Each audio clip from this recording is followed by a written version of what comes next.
ইবাদতরত, দায়িত্ব পালনরত ও ঘুমন্ত তবলিগি সাথীদের উপরে অতর্কিত হামলা চালিয়ে 3 জন সুরাই নিজামের সাথী এবং নিরীহ মুসল্লিদেরকে সাতপন্থীরা নির্মমভাবে হত্যা করে, আহত করে শতাধিক সাথী ও মুসল্লিকে।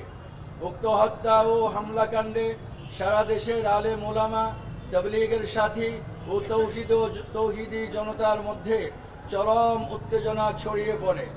জরুরি ভিত্তিতে স্বরাষ্ট্র উপদেষ্টার মহোদয়ের সভাপতিত্বে প্রশাসন ও সরকারের গুরুত্বপূর্ণ দায়িত্বশীলদের সাথে তাবলীগের মুরব্বী ও দেশের শীর্ষ আলেম প্রতিনিধি দলের বৈঠক অনুষ্ঠিত হয়।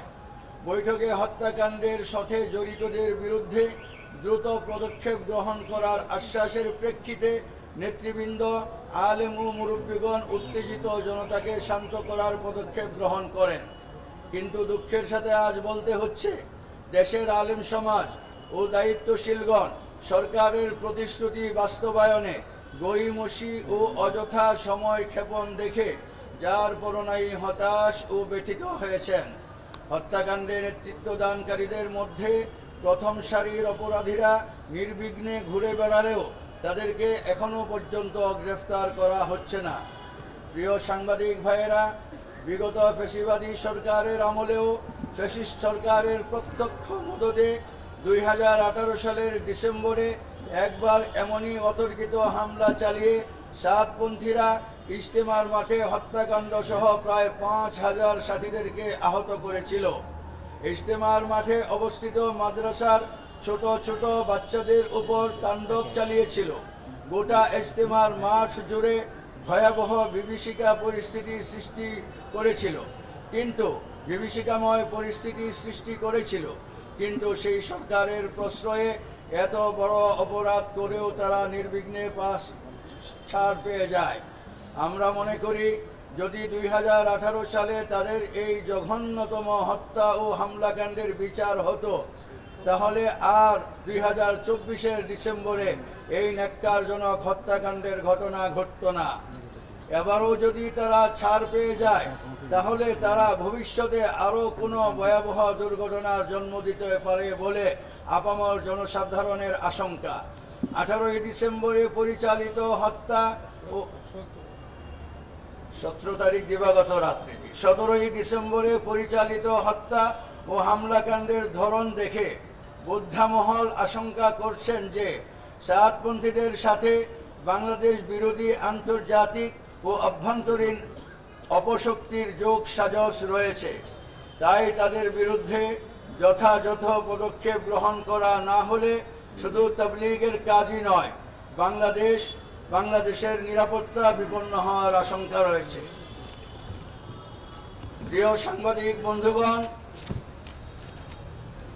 এই প্রেক্ষিতে দেশের শীর্ষ আলেম ওলামাদের পক্ষ থেকে আয়োজিত আজকের এই সংবাদ সম্মেলন থেকে নিম্ন বর্ণিত দাবিগুলো পেশ করা হচ্ছে। সরকারের কাছে নিম্ন বর্ণিত দাবিগুলো পেশ করা হচ্ছে। নাম্বার 1, 2018 ও 2024 সালে টঙ্গীর ইজতেমার ময়দানে এই নৃশংস হত্যাকাণ্ড সহ নানা সন্ত্রাসী কার্যকলাপের দায়ে সাতপন্থীদের সকল কার্যক্রম নিষিদ্ধ ঘোষণা করা হোক। নাম্বার 2, 17 ডিসেম্বর 2024 যে নৃশংস হত্যাকাণ্ডে জড়িতদের দ্রুত গ্রেফতার ও দায়েরকৃত মামলার যথাযথ নিরপেক্ষ তদন্ত সাপেক্ষে অনতি বিলম্বে বিচার করার জোর দাবি জানাচ্ছি। আবারও বলছি, নাম্বার 2, 2024 17 ডিসেম্বর দিবাগত রাত্রে এই নৃশংস হত্যাকাণ্ডে জড়িতদের দ্রুত গ্রেপ্তার ও দায়েরকৃত মামলার যথাযথ নিরপেক্ষ তদন্ত সাপেক্ষে অনতি বিলম্বে বিচার করার জোর দাবি জানাচ্ছি। নাম্বার 3, এই দাবি আদায়ের লক্ষ্যে আগামী 10 জানুয়ারি শুক্রবার দেশব্যাপী বিক্ষোভ কর্মসূচি ঘোষণা করা হলো। নাম্বার 4, 25 জানুয়ারি শনিবার 2024 শনিবার দেশের সকল পর্যায়ের প্রতিনিধিত্বশীল আলেমদের নিয়ে উলামা সম্মেলন করার ঘোষণা করা হলো। আবার নাম্বার 4, আগামী 25শে জানুয়ারি 2024 শনিবার, আগামী 25শে জানুয়ারি 2025 শনিবার দেশের সকল পর্যায়ের প্রতিনিধিত্বশীল আলেমদের নিয়ে উলামা সম্মেলন করার ঘোষণা করা হলো। সেই অবধি যদি সরকার পক্ষ থেকে কার্যকর কোনো পদক্ষেপ ও আশানুরূপ কাজের অগ্রগতি লক্ষ্য করা না যায়, তাহলে ইনশাআল্লাহ পরবর্তী সিদ্ধান্ত উলামা সম্মেলন থেকেই ঘোষণা করা হবে।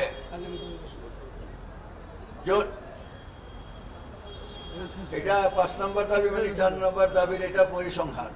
যদি সরকার আশানুরূপ কোনো পদক্ষেপ গ্রহণ করে না, তাহলে ইনশাআল্লাহ 25শে জানুয়ারি 2025 শনিবার উলামা সম্মেলন থেকে পরবর্তী পদক্ষেপ ঘোষণা করা হবে।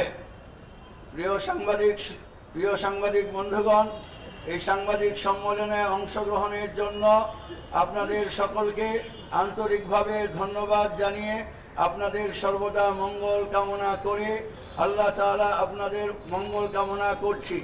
আল্লাহ তাআলা আপনাদের উত্তম বিনিময় দান করুন।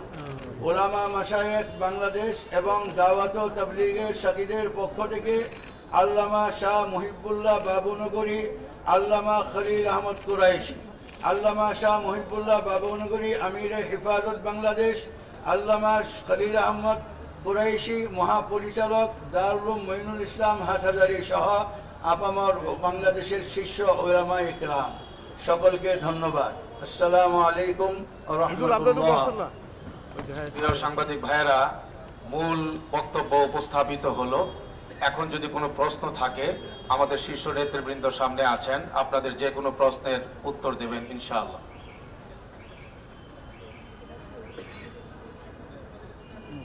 আমাদের এখানে যারা দায়িত্ব পালনরত আছেন, আমাদের সাংবাদিক ভাইয়েরা, একটু যদি পরস্পরে খেয়াল করা হয়, সিনিয়র সাংবাদিকগণ যদি পিছনে থাকেন, আমরা একটু সামনে তাদেরকে আগায় দেওয়ার চেষ্টা করব। কোনো প্রশ্ন যদি থাকে, আমাদের মুরব্বীরা আপনাদের প্রশ্ন নেওয়ার জন্য প্রস্তুত আছেন এবং সংক্ষিপ্ত।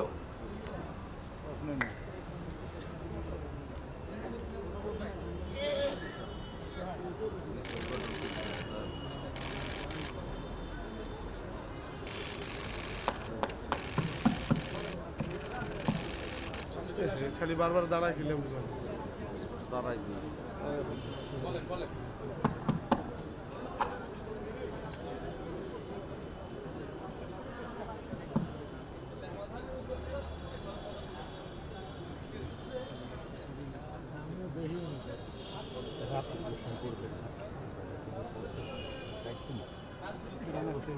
রাজনৈতিক দলগুলোর বাইরে থেকে যদি শুধুমাত্র তাবলীগের যে শীর্ষস্থানীয় মুরব্বীরা রয়েছেন তারা যদি বসেন পরস্পর দুপক্ষ, তাহলে এটি যথাযথ সমাধান হয়ে যেতে পারে। সেক্ষেত্রে আপনারা আজকে হেফাজতের মাননীয় আমিরের সঙ্গে এসেছেন, আসলে এই দূরত্বটা কেন যে দুই পক্ষে একসাথে বসতে পারছেন না? ধন্যবাদ আপনাকে। আমি বলবো, রাজনৈতিক দলগুলো বাইরে থাকে এই কথাটা তাদের পক্ষ থেকে অমূলক। এখানে কোনো রাজনৈতিক দলের পরিচয়ে বাংলাদেশের কোনো শীর্ষ আলেম এখানে আসেন নাই।